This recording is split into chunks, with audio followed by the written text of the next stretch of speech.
ಮೋಹದ ಬೆಂಕಿ ಒಡಲನು ನುಂಗಿ ಶಾಂತಿಯು ನನ್ನ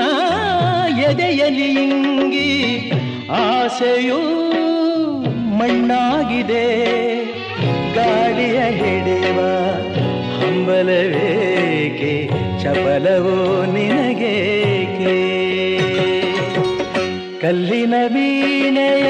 ಮೇಟಿದರೇನು ನಾದವು ಹೊಮ್ಮುವುದೇ ಮಲ್ಲಿಗೆ ಹೂಗಳು ಬಾಡಿದ ಮೇಲೆ ಪರಿಮಳ ಚೆಲ್ಲ